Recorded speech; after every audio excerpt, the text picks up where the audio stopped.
इज्तिमाई हुकूमत के नजरिए को फरोग देना, 5 बरस में इस मंसूबे से $70 बिलियन की बरामदात और 2035 तक पाकिस्तान को $1 ट्रिलियन की मईशत बनाना, ये मंसूबे एक ऐसे वक्त में सामने आए हैं जब पाकिस्तान शदीद माशी बहरान का सामना कर रहा है। और बार बार मिसाके मईशत की बात करना, कौमी माशी पॉलिसी बनाने पर जोर देना, मुल्क को तरक्की की राह पर डालने के लिए चंद चीजों पर करने के बारे में जोर देना, ये सब बयानात इसी प्लान की तरफ ही इशारा करते हैं। इज्तिमाई हुकूमत के नजरिए को फरोग देना, 5 बरस में इस मंसूबे से $70 बिलियन की बरामदात और 2035 तक पाकिस्तान को $1 ट्रिलियन की मईशत बनाना, और इस मंसूबे को कामयाबी से इम्कनार करने के लिए दोस्त ममालिक ने कुछ कमिटमेंट्स भी की हैं। हमारे पास प्लान बी भी है, प्लान सी भी है और B1 भी है, C1 भी है। आने वाले दिनों में कहां से कितनी इन्वेस्टमेंट आएगी, हम जो पाकिस्तानी अपने सरमायादार हैं हम उनको भी मदऊ कर रहे हैं, उनको भी हम फैसिलिटेट कर रहे हैं, ओवरसीज पाकिस्तानी को भी कर रहे हैं। हुकूमत आज भी IMF के मुआहदे को पटड़ी पर लाने और नवे जायजे की तकमील के लिए कोशिशें कर रही है। दोस्त ममालिक के बाद बरतानिया और अमरीका से भी इस बारे में मदद तलब कर ली गई है। हुकूमत मईशत को दरपेश चैलेंजेस से निपटने के लिए दूसरे तरीके और प्लान बी भी तश्कील दे रही है, जिसके जरिए कोशिश होगी कि अगर IMF को राजी ना भी किया जा सका तो इन मंसूबों के तहत माली खुदमुख्तारी हासिल की जा सके। नून लीग की जानिब से इसहाक डार को मुश्किल माली हालात के दौरान बड़े खिलाड़ी के तौर पर मैदान में उतारा गया, लेकिन उनकी इब्तदाई कारकर्दगी से नाकामी वाज़ेह झलक रही है। इसहाक डार जब से खुद साख्ता जिला वतनी खत्म करके वतन वापस लौटे तो वो बार बार IMF कर्ज को प्लान ए और इसके साथ प्लान बी का तस्करा मुसलसल करते आ रहे हैं। प्लान बी के बारे में वो हमेशा कुछ वाज़ेह तफसीलात तो नहीं बताते थे, लेकिन उनके लहजे में और उनके एतमाद से ये तासुर मिलता था कि शायद पसे पर्दा डार और उनकी टीम किसी ऐसी कोशिश में मसरूफ है जो अगर पाए तकमील तक पहुंच गई तो हालात का धारा अक्सर तब्दील हो जाएगा। इसलिए शहबाज शरीफ हो या मरियम नवाज, उन्होंने मुश्किल हालात में भी इसहाक डार की न सिर्फ हिमायत की बल्कि उनकी मुखालिफत करने वालों को भी जबरदस्त शटअप कॉल दी। कल के स्पेशल इन्वेस्टमेंट फैसिलिटेशन काउंसिल के क़याम और इसके अगराज़ व मकासद देखकर वाज़ेह होता है कि शायद इसहाक डार जिस प्लान बी की बात कर रहे थे ये वही प्लान है। माशी बहाली की जाबे हिकमत अमली पर मुश्तमिल ये प्लान बहुत वाज़ेह और फायदेमंद इसलिए महसूस होता है कि इसके जरिए सरमायाकारों को वन विंडो ऑपरेशन की सहूलत मैसर होगी।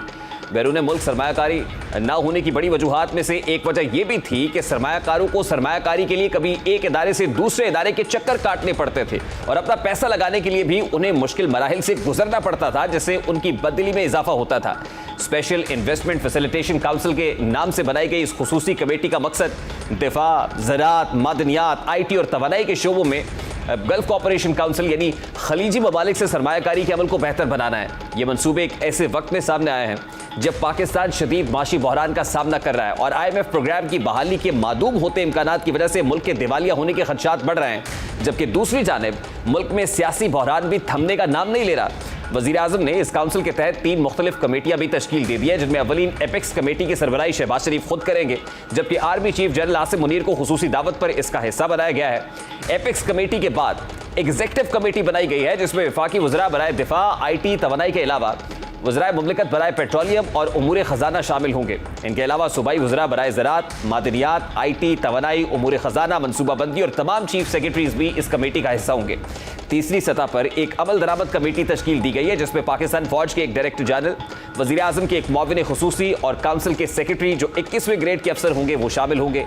इकनॉमिक रिवाइवल प्लान का ये नुकता एक हुकूमत और इज्तिमाई हुकूमत के तसव्वुर को फ़रोग़ देता है। सरमायाकारी और कारोबारी सरगर्मियों में हायल तमाम रुकावटें इससे दूर की जाना इंतहाई अहम है। इसके अलावा इस प्लान का मुकम्मल टाइम फ्रेम 2035 तक है, जब 2030 तक इस प्लान का आना और इसमें बयान किए गए खदोखाल ही वो काफ़ी अहम चीज़ें सुना रहे हैं। इसमें इसहाक डार की जानिब से प्लान बी के बारे में बात करने के साथ वज़ीर आज़म शहबाज शरीफ का अपोजिशन में होने के अलावा हुकूमत में आने के बाद भी बार बार मिसाके मईशत की बात करना, कौमी माशी पॉलिसी बनाने पर जोर देना, मुल्क को तरक्की की राह पर डालने के लिए चंद चीजों पर करने के बारे में जोर देना, ये सब बयानात इसी प्लान की तरफ ही इशारा करते हैं जो कल अनाउंस किया गया है। शहबाज शरीफ इस बारे में पहले क्या कहते रहे, खासतौर पे जो इज्तिमाई हुकूमत का तस्वुर है और चार्टर ऑफ इकोनॉमी है, जब ये शहबाज शरीफ साहब ऑपोजिशन लीडर थे उस वक्त भी बात करते रहे और वज़ीर आज़म बनने के बाद भी कुछ ऐसी ही बातें सुनने को मिली। इज्तिमाई हुकूमत के नजरिए को फरोग देना, 5 बरस में इस मंसूबे से $70 बिलियन की बरामदात और 2035 तक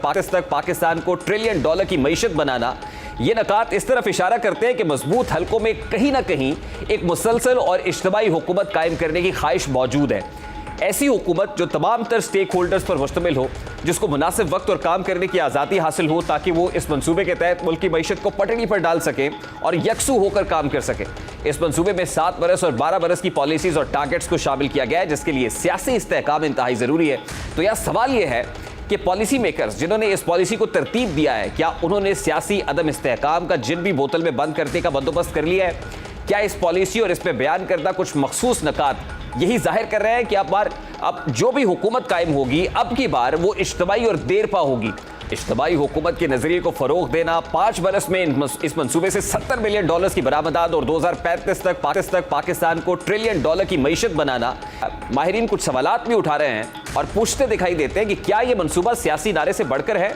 क्या ये काउंसिल सियासतदानों, जजेस, अवाम और रियासत के माबैन अमन की वो सूरत हाल कायम कर पाएगी जिसकी वजह से वो इस्तेहकाम पैदा हो सके, जिसके लिए गैर मुल्की सरमायाकार ख्वाहिशमंद हैं? और इस मंसूबे को कामयाबी से इम्कनार करने के लिए दोस्त ममालिक ने कुछ कमिटमेंट्स भी की हैं, या ये हवा में तीर चलाने के मुतरादिफ है? माहिरीन के सवालों और एतराज़ात का जवाब देते हुए वफाकी वज़ीर बराए पेट्रोलियम मुसद्दिक मलिक गुज़श्ता रोज़ थे कि इस काउंसिल की तश्कील से पहले ही चंद ममालिक पाकिस्तान में 20 से 25 अरब डॉलर्स की खतीर सरमायाकारी का वादा कर चुके हैं।